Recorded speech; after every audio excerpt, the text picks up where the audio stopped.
What's up everybody, it is Nicole Skyes and welcome back to my second channel. So in this video today I'm going to be talking about how I got my first horse, how I got started into riding, how long I've been riding. So I know this kind of came out of the blue for you guys. Some of you guys were like, wait, what? Like I didn't even know Nicole liked horses, and I'm going to explain that a little bit later on. So I'm just gonna jump right in.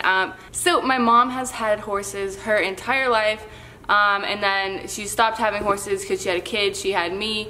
And then when I was around 8 years old, she got another horse. Her name was Candy. She was an Arabian. She was super fun. My mom would put me on her back and lunge me around, let me trot, let me walk. Like, I had a lot of fun with Candy. So then I started taking lessons at this really crappy barn. I only took like 3 lessons there. It was kind of, I don't know, it was interesting. They like kind of just threw a bunch of kids into like a lesson, and then they're like, all right, trot that way, trot around the barrel. Like, just like not really teaching you how to do anything. It wasn't like one-on-one training. It was just like, hold on tight. So I stopped taking lessons there after about 3 times just because it was so crappy. And then I leased a horse who didn't have a name. His owners didn't really care about him too much.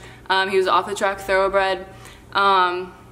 He was very, very green, and I named him Oscar. So I started riding Oscar in a Western saddle. I had a trainer, and me and my mom would go out there every day. We'd brush him, we'd clean his stall, we'd do everything. He did have a huge vice. He couldn't be cross-tied. He couldn't be tied whatsoever. As soon as he like pulled and felt any bit of pressure on him, he would instantly freak out and rip through whatever. Like crazy. I learned so much from him with that vice. It was crazy. So we would use breakaways on him, and then I would just not tie him. He was a special snowflake for sure. So I leased Oscar for like a year, I think. We as a team came very far. He was super green, I was super green, and I hate it when people go, oh my god, don't put a green horse on a green rider. As long as you have a trainer and someone who knows what they're doing and can do a pro ride or a tune-up here and there, it's not that big of a deal. It depends on how good the rider is, also depends on how willing the horse is. Obviously, I don't know, there's a lot of variations here, but to just be biased and say, don't put a green rider on a green horse. Sorry, my dog's kicking the camera. It's just the horse police. Equestrian police. Wow, wow. So I did a couple local shows with Oscar. I had a blast with him. I would trail ride him. I would just I was free, and I was a little kid, and I was having so much fun with him. So I really wanted to buy him, and I was like, Mom, please, can we have Oscar? I looked past his vice, and I fell in love with him. So we talked to the owners, and we were like, we really want to buy him. How much do you want to sell him for? And they gave us like a really, really high price for him, and my parents didn't feel like he was worth that. So I didn't end up getting Oscar. I was so sad, but I think in the long run it was way better because I ended up getting an amazing horse. Okay, so after I got denied from Oscar, we set out to look for another horse, and I ended up finding my first horse. It's super funny. So all his picture was a black silhouette. It was like, you know when you take a picture and the lighting's behind you? It was like you couldn't even see the horse at all. He was a 17 3-hand thoroughbred, super, super big. They said that he was 8 years old, and I fell in love with his black silhouette. I just fell in love with him. So my parents and I made like a 2-hour trek to go check him out. We ended up really liking him, and we ended up buying Theo. Now Theo was extremely skinny. He had patches of fur. He was shedding out winter fur. He looked like a wild buffalo. When I tested him out, he wouldn't even canter for me, but we were in like really, really uneven ground. Like there was no arena. It was just like kind of like a pasture. Poor Theo was not in the best shape. So we drove Theo all the way back home, and I was so happy to have my horse. I miss Theo so much. Theo, we took a huge chance on Theo, but he turned out to be the absolute best horse ever. Oh, I miss him so much. It makes me a little bit emotional. So every day after school, I would go with my mom, and we would go clean out Theo's stall.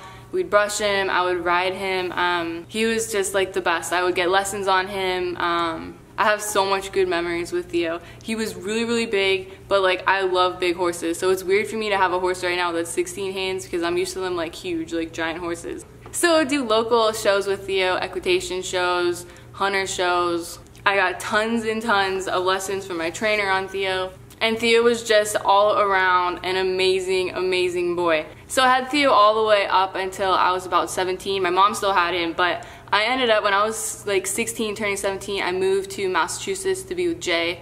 So then my mom took sole care of Theo. I forgot to mention this, but when we did our vet check on him, the vet actually said he was 12 years old and not 8, like the owner said he was 8. So he was older than we thought he was, but we still wanted to keep him. We had Theo for about 10 to 11 years, and then we retired him. He was 24. He was like a really big boned horse, so he would get sore easy, and so we ended up retiring him to a big pasture. And then like 6 months later, we get a call, and they say that he colicked. So we ended up putting Theo to sleep, and that was really, really hard for me. I never got to say goodbye to him. And it basically felt like I had like a huge hole in my heart because Theo was like my guy. Like I miss him so much. So a couple years after Theo, obviously it still upsets me to this day. He was my dream horse. So then Jay and I decided to rescue an off-the-track thoroughbred. Like we literally went to the track to rescue this thoroughbred. He was 16'3", a stallion, and he was 4 years old. So we turned him out to pasture life, let him cool down, get his mind right, and then we started working with him. And unfortunately, when I started working with him, I had a knee injury. I don't know if you guys remember from one of my previous videos, I talk about how I worked at Dover Saddlery. I worked at Dover Saddlery Warehouse, which was my first job so that I could afford to have a horse, because before that it was just like my mom paying for it.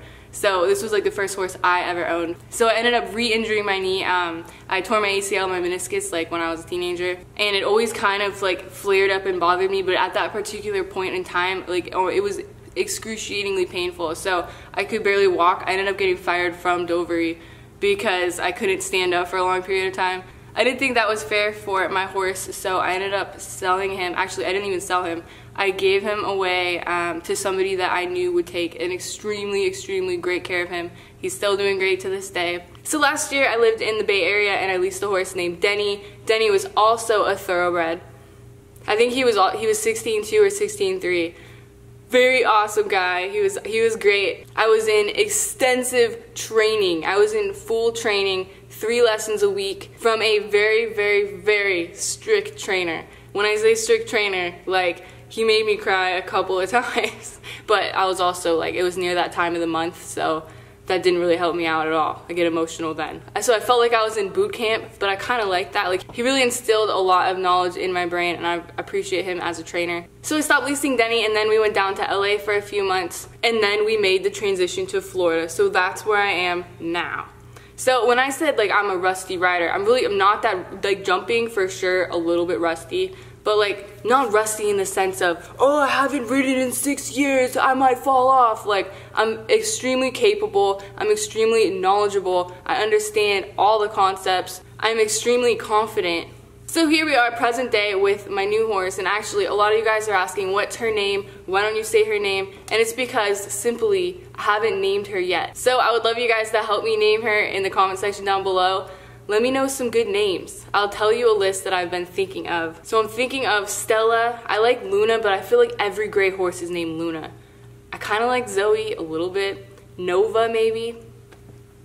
I don't know. I want it to be like a unique name, but also like a cute name. I kind of like Lucy. Lucy's kind of cute. Anyway, for the few people that say they are very concerned about me and having a horse, you guys know like 1% of my life, and I hope that me talking about like my riding history kind of opened your mind a little bit more, that it's not like a fly-by-night decision that I wanted to get a horse. A horse has always been a part of my life. Just because I never made that public doesn't mean anything at all. That was just something that I kind of kept to myself because I was still, I guess, sad about the whole situation. I didn't have a horse, and I didn't want to really think about horses because it would always make me sad. And a horse is something I always want and need in my life. Now, some people say that I don't have enough time for a horse because I'm a YouTuber. It's like, okay, hold on, wait a minute here. A lot of people have full-time jobs and a horse. A lot of people go to school full-time and have a horse. I work from home. I have the ability to do whatever I want, whenever I want.